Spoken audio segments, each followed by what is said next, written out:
Hello साथियों, आपका स्वागत है। इल्तुतमिश के बाद हम आगे बढ़ेंगे रजिया सुल्तान। हमने पिछली वीडियो में बताया था कि गुलाम वंश किस तरीके से आगे बढ़ता है। 1936 में इल्तुतमिश द्वारा रजिया सुल्तान को दिल्ली की गद्दी को सौंप दिया जाता है ग्वालियर के युद्ध के पश्चात। तो उसके बाद हम आगे बढ़ेंगे रजिया सुल्तान और गुलाम वंश के जो भी आज शासक हैं, जो महत्वपूर्ण शासक हैं, उसके बारे में आज बातचीत करेंगे। ठीक है, तो आज ये देखते हैं रजिया सुल्तान के बारे में। रजिया सुल्तान दिल्ली सल्तनत की भारत की पहली मुस्लिम शासिका बनती हैं जो दिल्ली पे शासन करने वाली होती हैं। ठीक है, तो हम आइए उसके बारे में देखते हैं।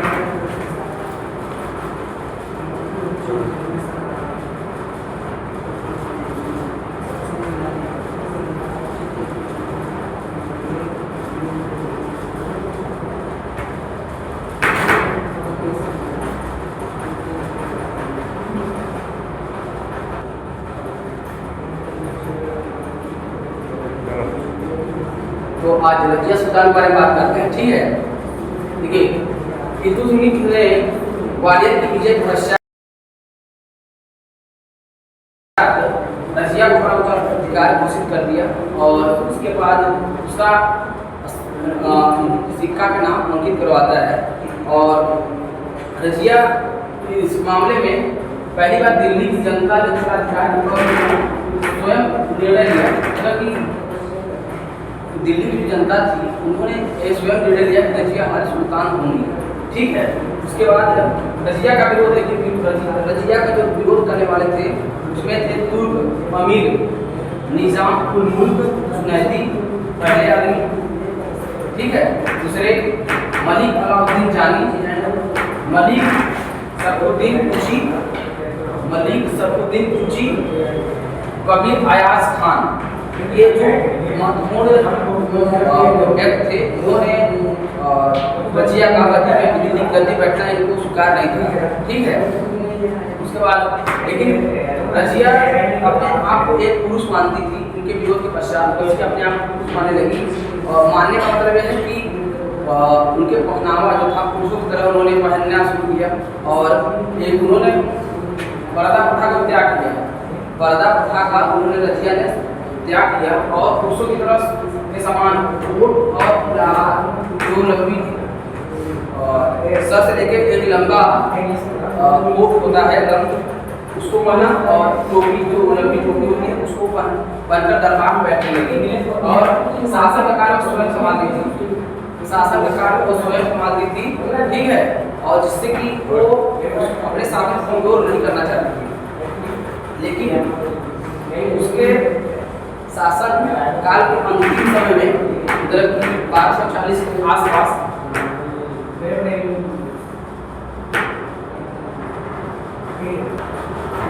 1240 में सरहिंद के जो गवर्नर था अल-दुनिया वहाँ विद्रोह कर देता है, अपने आप को स्वतंत्र घोषित करता है। तो दिल्ली की गद्दी बैठी भारत की पहली मुस्लिम शासिका रजिया सुल्तान ने अपने साथ सेना लेके पहुंच जाती है दुनिया के पास और वहाँ उसको विद्रोह को दबाने की कोशिश करती है। और लेकिन उस विद्रोह में दुनिया ने रजिया को हरा देता है। रजिया को हरा देता है और रजिया क्या करती है कि उस हार के बाद उससे दुनिया से शादी कर लेती है। और शादी करने के बाद जब वापस दिल्ली की तरफ कूच करती है तो दिल्ली के अमीर जो थे, जो उनके विरोधी थे, जो नहीं चाहते थे दिल्ली पे की गद्दी पे रजिया बैठे, वो दिल्ली के रजिया के भाई बहराम शाह को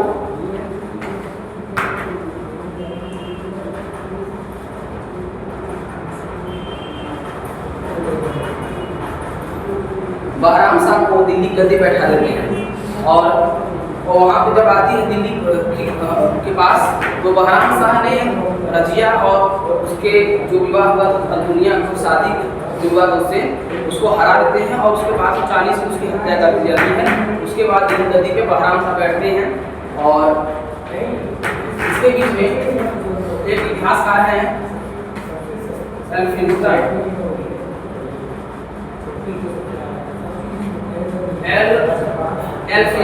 इतिहासकार हैं, उनका मानना है कि अगर रजिया सुल्तान मुस्लिम न होती, रजिया स्त्री न होती, यदि रजिया स्त्री न होती तो उसका नाम भारत के महान मुस्लिम शासकों में लिया जाता।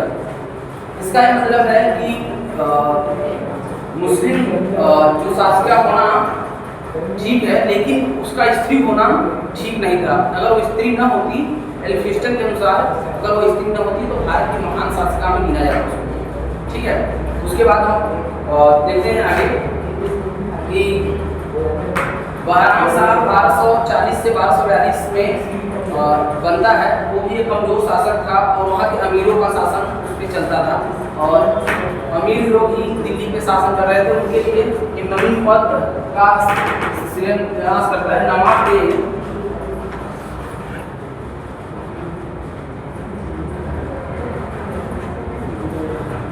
नवीन पद। देखिए जो नवीन पद था, नायाब एक मुगल तख्त की स्थापना की, जो संपूर्ण अधिकार था वो उसका मालिक होता था और उसके पास यह पूर्व अधिकारियों का एक क्या बोलते हैं, पूर्व अधिकारियों का एक सत्ता को सुरक्षित रखने के लिए पूर्व अधिकारियों का एक गठन था, मंत्रिमंडल किस तरीके से कर सकते हैं उसका था। उसका मालिक होते हैं बहुत अमीर लोग और वो मिलके इनको बहराम साहब को तो उस सजेशन देते थे। क्योंकि यह कमजोर शासक था तो एक तरीके समझ सकते हैं कि दिल्ली का शासन उसके अधिकारियों द्वारा संभाला जा रहा था, अमीरों द्वारा संभाला जा रहा था।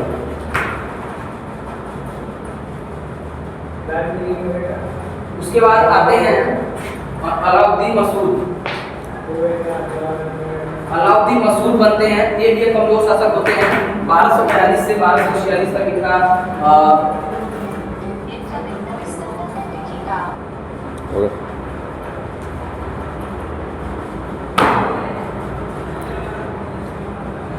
देखिए अलाउद्दीन मसूद शाह ये भी कमजोर शासक था। इसकी सारी शक्तियाँ जो थी चालीसा के पास थी, जो चालीसा दल था उसके पास थी और ये नाम मात्र का सुल्तान था। लेकिन उसने एक अच्छा काम किया था कि जो बलबन था उसको अमीर हाजिर के पद पर नियुक्त किया था, जो कि वह आगे चलकर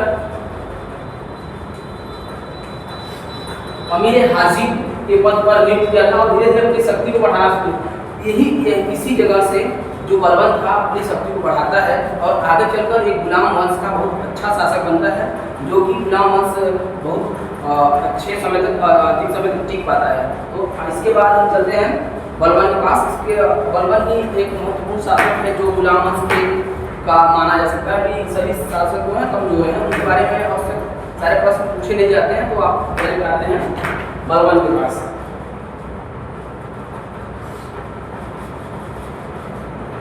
थोड़ा नसीरुद्दीन महमूद है 1246 से 1265 के बाद, क्योंकि यह बहुत धार्मिक स्वभाव का व्यक्ति था, थोड़ा ध्यान लेते हैं। और उसे खाली समय में सिर्फ कुरान की नकल करने की आदत थी, एक कुरान की नकल करता था बस। एक बहुत धार्मिक प्रवृत्ति था, तो कुरान शरीयत इसी बारे में पढ़ता रहता था। और महमूद शासन का समस्त शक्ति बलबन के हाथ में थी। सिर्फ नाम मात्र का यह शासक था और पूरी शक्ति बलबन के पास थी। और इसकी मृत्यु के पश्चात भी बलबन 1265-66 में यह गुलाम वंश का एक अच्छा शासक बन जाता है।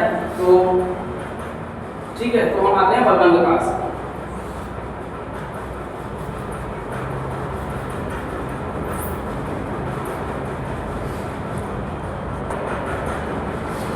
देखिए 1265 में बलबन अपने जो शक्ति थी केंद्र में था उसके हाथ में आती है, उसके हाथ में थी और वह घोषित रूप में दिल्ली का सरदार बन जाता है, दिल्ली गद्दी बैठता है।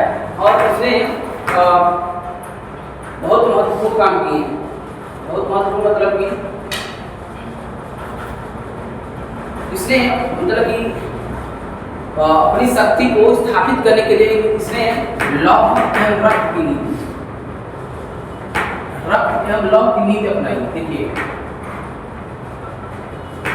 लॉ एंड रक्त, लॉ मतलब कि अगर आप हमें स्वीकार नहीं कर सकते हैं तो आप रक्त के लिए तैयार रहिए, मतलब कि हमारी सेना को आप स्वीकार कीजिए, हमारी सत्ता को स्वीकार कीजिए, ठीक है, फिर आप युद्ध के लिए तैयार रहिए। लॉ एंड रक्त की नीति यही रहती है। इसके राजत्व सिद्धांत की दो प्रमुख विशेषताएं थी। इसने एक सिद्धांत दिए कि राज्य को किस तरीके से संचालित किया जाएगा। राजत्व की दो सिद्धांत दिए, उन्होंने बताया कि सुल्तान का पद ईश्वर के द्वारा प्रदान किया गया है। ये अपने आप के पद को अपने को मजबूत करने के लिए दिल्ली जनता को बताया कि मैं एक ईश्वर की तरफ हूँ, मेरा जो पद है वो ईश्वर की दिया हुआ है, वो मैं ईश्वर के स्वरूप हूँ।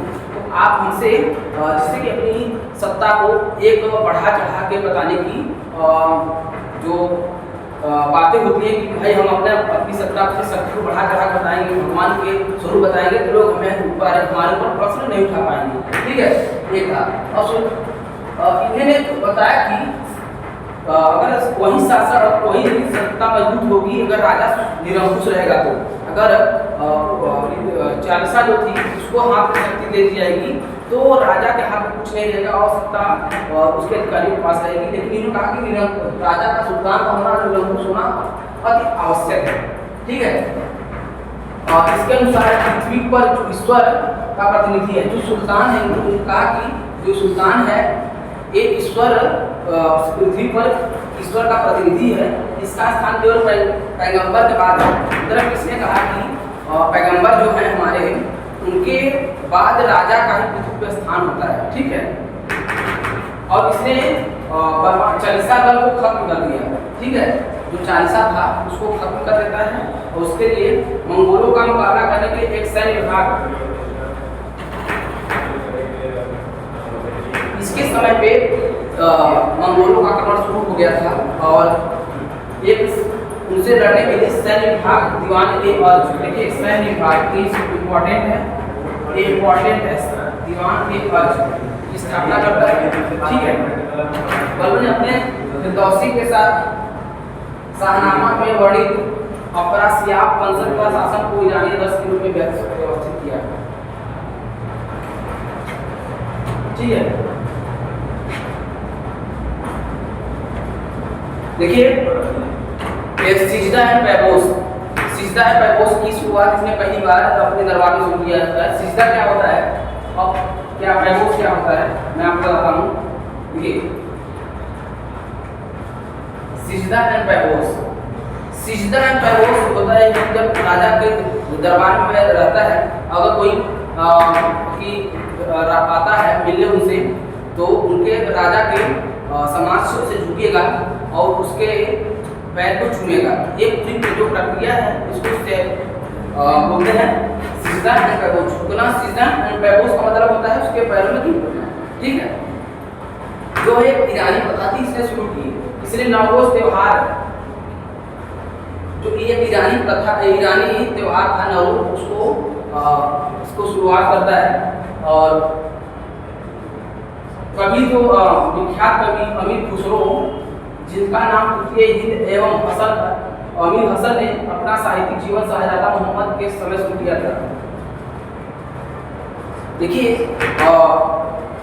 विख्यात अमीर खुसरो, जिनका नाम तुर्की हिंद तथा अमीर हसन ने अपना साहित्यिक जीवन शाहजहां मोहम्मद के समय शुरू किया था।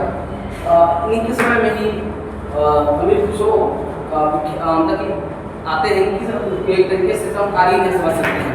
ठीक है, इसके पश्चात बलबन की मृत्यु हो जाती है और उसका जो पौत्र होता है अपने पुत्र कैकू का शासक बनता है गुलाम वंश का। ठीक है,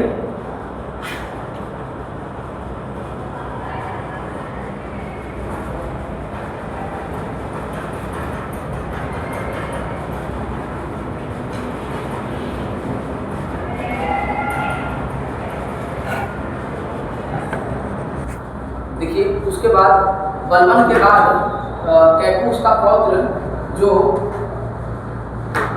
दिल्ली का शासक बनता है 1287 से 1290 के बीच।